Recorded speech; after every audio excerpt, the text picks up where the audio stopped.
The door to room 42012 didn't open. It exploded. I had just given birth, alone, 12 hours of labor with no husband, no family, no hand to hold. My twin boys were barely 2 hours old. Their tiny chests were rising and falling in the bassinets beside my bed when the heavy wooden door slammed open so hard the handle punched through the drywall. I bolted upright, heart hammering, and then I saw them. My father, my mother, my brother, and his wife, clutching a brand new empty infant car seat like she had already won. No flowers, no tears from my widowhood. No, Victoria, are you okay? My father walked straight to my bedside, looked down at my sweat-streaked pale face, and told me, calmly, like he was discussing the weather, that God had taken Ethan because I couldn't handle two boys alone, that the universe had corrected my selfishness, and that they were taking Asher today. Then his hand swung forward. The slap was loud, violent. My head snapped back against the pillow, and my vision went completely black. And in that single shattering moment, lying in a hospital bed, cheek burning, newborn sons crying, I made a decision that would send my entire family to prison. But what happened next, nobody could have prepared for. My name is Victoria. I am 30 years old. And if you had asked me just a year ago what family meant, I would have told you it was everything. I grew up in Savannah, Georgia, where the moss hangs heavy from the oak trees and old Southern families preach loyalty like it's a second religion. In my house, that loyalty only ever traveled one direction. I was raised to be the quiet one, the compliant daughter who didn't stir the pot, the sister who stepped into the shadows so my brother Caleb could stand in the spotlight. For 30 years, I swallowed my own voice and told myself that absorbing their emotional blows was simply my duty. That's what a good daughter did. That's what a good sister did. Then I met Ethan. Ethan was a structural engineer, a man who saw the world through blueprints, foundations, and concrete stability. But when he looked at me, he saw someone worth protecting. In the 3 years we were married, he showed me what a real foundation actually felt like. He built a wall around my heart that my family's manipulation could not penetrate. For the first time in my life, I wasn't an afterthought or a utility. I was cherished. We bought a modest sunlit home on the outskirts of Savannah, deliberately far from my parents, Arthur and Eleanor. Ethan worked grueling hours on construction sites. I managed our home, saving every cent we could. We were building something real, something quiet and beautiful, a stark contrast to the transactional cruelty I had grown up inside. But Ethan also taught me something my childhood never did. He taught me how to stand tall, how to speak up, how to believe I deserved happiness without paying a tax to my family for it. Looking back, that innocence made me blind. I was so wrapped in the warmth of our life that I couldn't see what my family truly was. They weren't just difficult, they were predatory. They were watching my happiness build from a distance, waiting for the perfect crap to tear it apart and strip my life for parts. That crack came 4 years ago when Caleb met Chloe. Chloe demanded the world on a silver platter, and Caleb was more than willing to steal from everyone else to hand it to her. When they got engaged, my father sat me down in their living room, no warmth, no pleasantries, and told me it was my responsibility as the older sister to fund Caleb's head start in life. I had saved exactly $15,000. My independence fund, the money that meant I would never have to beg them for anything again. I cried, I argued. My mother wept and called me selfish.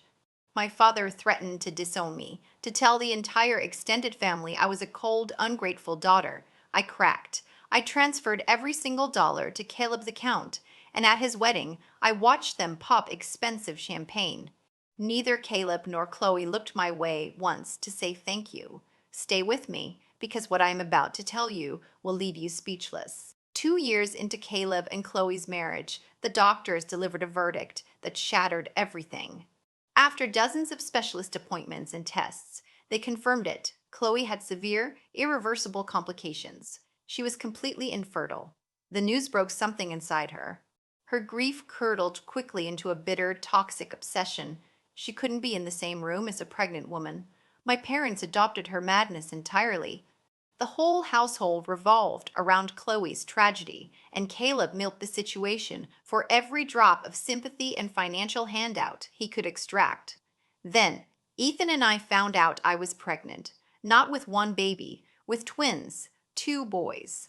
The moment we shared the news at a family dinner, the room shifted like a cold front had moved in. There were no congratulations, no hugs. My mother looked at me with calculating eyes. Chloe stood up, walked out, and slammed the door hard enough to rattle the picture frames. 1 week later, Arthur called a family meeting at a local diner and deliberately did not invite Ethan. I should have known then. I went alone. Arthur sat across from me, cleared his throat, and told me plainly, since I was being blessed with two boys, it was my moral and family duty to give one of the twins to Caleb and Chloe. He said it like he was proposing a perfectly reasonable solution. He told me they had already picked out a nursery, that it would fix everything, that Ethan and I couldn't afford two children on a single engineer's salary anyway. Chloe is dying inside, he said, dropping his voice into that low, commanding tone he used to control me my whole life. You have two. It's only fair you give one to your brother. For the first time in my adult life, I felt something snap clean inside me. I stood up, knocked my chair back, looked my father dead in the eye. Are you insane? I whispered. These are my children, Ethan's children. We are not a breeding service for Caleb. When I got home and told Ethan, his reaction was immediate. He called Arthur that evening and drew the hardest, clearest line he had ever drawn. If anyone mentioned taking our children again, we would cut them off permanently and without hesitation. My family's response was swift and brutal. They blocked my number. They cursed my pregnancy. Extended relatives sent bitter messages. They treated me as though I were already dead, punishing me in the middle of a pregnancy for refusing to surrender my unborn son. For months, silence. But what happened next? Nobody could have prepared for. At 38 weeks pregnant, your body is heavy and your mind is exhausted. I was counting down the days until Ethan would hold our boys in his arms. On a Tuesday evening that will be burned into my memory until the day I die, my phone rang. It wasn't family. It was an officer from the Savannah Police Department. Ethan's truck had been struck broadside by a reckless driver who ran a red light near his project site. The impact was cataclysmic. The officer's voice sounded hollow, like he was speaking from the bottom of a long, dark tunnel. Ethan had passed away before the paramedics could reach him. I didn't just cry. I felt my entire soul detach from my body. I collapsed onto the hardwood floor of our living room, clutching my swollen belly, screaming his name into an empty house. The man who had protected me, the only person who had ever truly loved me for who I was. Gone. In an instant. For 3 agonizing days, I sat alone. I didn't sleep. I barely ate. I watched the phone, praying, somehow, for something. I knew my family had seen the condolences flooding in on social media from extended relatives, from Arthur, from Eleanor, from Caleb. Absolute silence. Not a phone call. Not a text. Not a knock at the door. They didn't come to see if I had food. They didn't ask if I was breathing. They left me to drown, still punishing me even in my darkest hour for refusing their demands. On the 4th night, the labor started. Intense, white-hot pain struck my abdomen like a lightning bolt. My water broke right there on the living room rug. Terrified and weeping and barely able to stand, I crawled across the floor to reach my phone. I didn't even consider calling my parents. I dialed 911 myself. I rode to Savannah Memorial Hospital in the back of an ambulance in the dead of night, holding the hand of a stranger paramedic who kept quietly telling me to breathe. The labor was 12 hours of pure survival. Every contraction felt like it was ripping my fractured heart open all over again. No husband beside me, no hand to hold. Only the sterile walls of room 422 and the calm, compassionate instructions of Dr. Hayes, the attending obstetrician.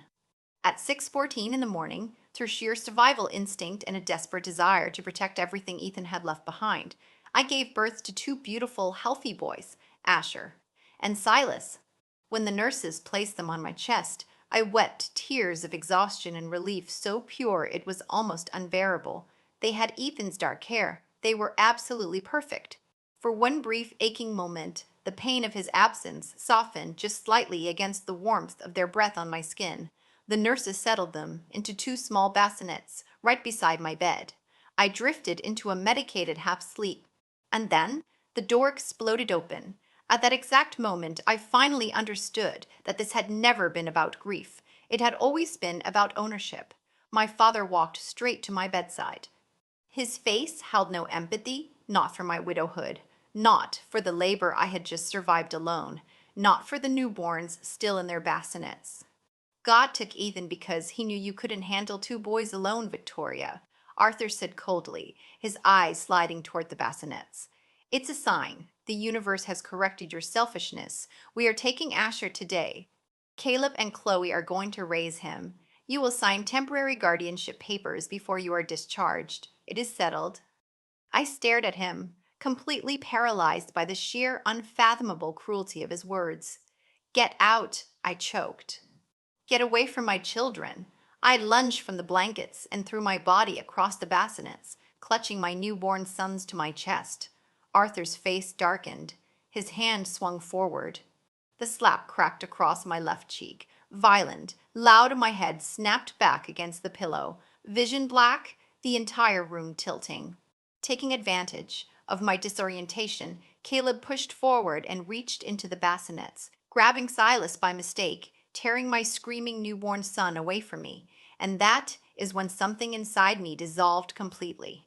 Not broke, dissolved. 30 years of compliance, 30 years of shrinking myself to fit their narrative. Gone, replaced by a freezing, calcified rage that steadied my hands and slowed my breathing to ice.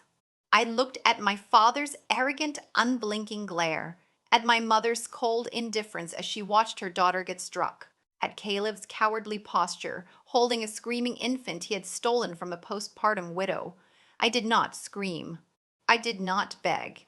With my left hand, hidden completely beneath the hospital blankets, I slid my fingers along the plastic guardrail until they found what I was looking for, the hard, raised surface of the emergency staff alert and panic button mounted beneath the mattress.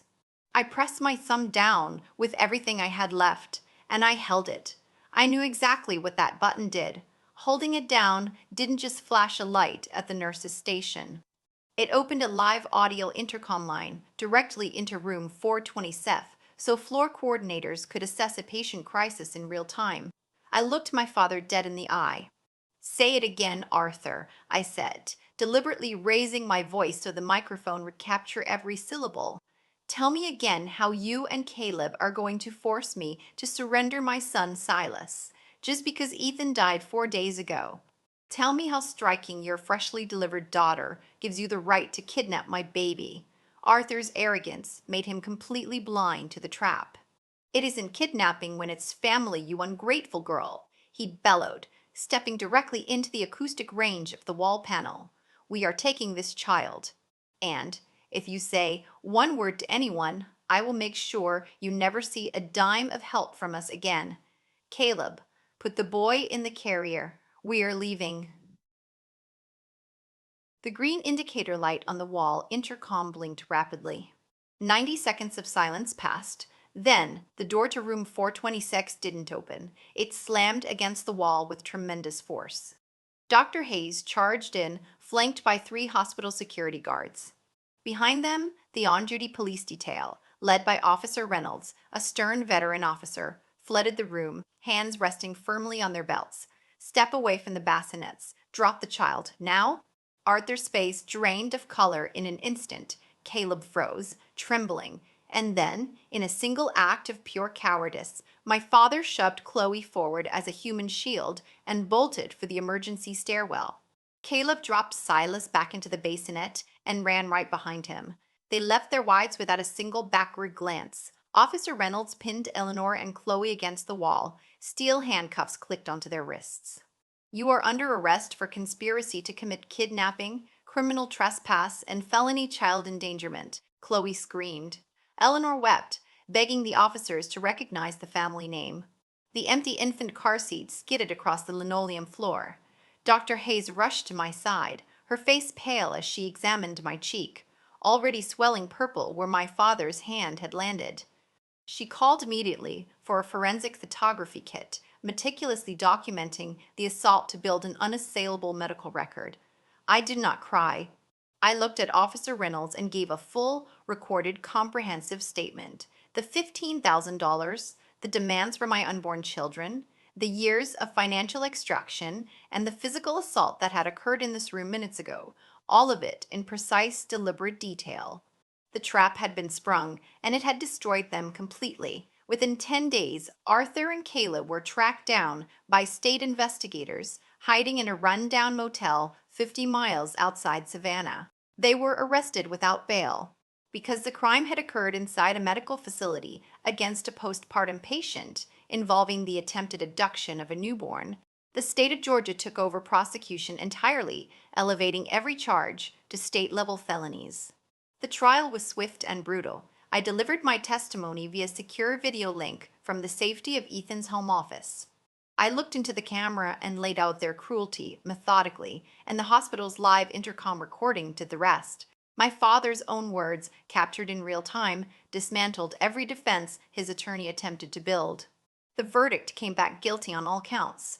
Arthur received 12 years in a maximum security penitentiary, felony child endangerment, assault on a medical patient, conspiracy to commit kidnapping. Caleb received 8 years. Eleanor and Chloe were each sentenced to 5 years for their roles in the conspiracy. They walked out of that courtroom in orange jumpsuits, wrists chained, facing the total ruin of everything they had spent their lives building. The court granted me permanent, unappealable sole custody of Asher and Silas, along with a full protective order barring any family associate from coming within 1,000 feet of us. Because of Ethan's career and the nature of our circumstances, the state also approved a substantial monthly survivor benefit, ensuring my boy's financial future is completely secure, and I'd built the rest myself. I launched a cooking and home lifestyle channel from our kitchen, the way Ethan always loved watching me cook. I poured my grief, my recipes, and my raw story into every video. Within months, it grew beyond anything I had imagined. Financial independence arrived quietly and completely. Today, there's sunlight over our backyard. Asher and Silas are laughing, blowing out the single candle on their very first birthday cake. They have their father's dark hair and his steady, curious eyes. They will grow up knowing that their mother went through the darkest place imaginable and refused to let them be taken. Looking back at that hospital room, I understand now what that moment truly was. It wasn't just about a button on a guardrail. It was the moment I finally stopped believing that enduring cruelty was the same as being loyal. The people who share your blood can sometimes be the most dangerous people in your life, not because they hate you, but because they have decided you exist to serve them. True strength is not letting people walk over you in the name of family. It is drawing an unyielding line and holding it, even when your hands are shaking. Karma always finds its way. And justice, though it takes its time, is completely fair. Do you think I did the right thing? Let me know in the comments below, and if this story stayed with you, subscribe and hit the bell. New stories every single day. Thank you for being here.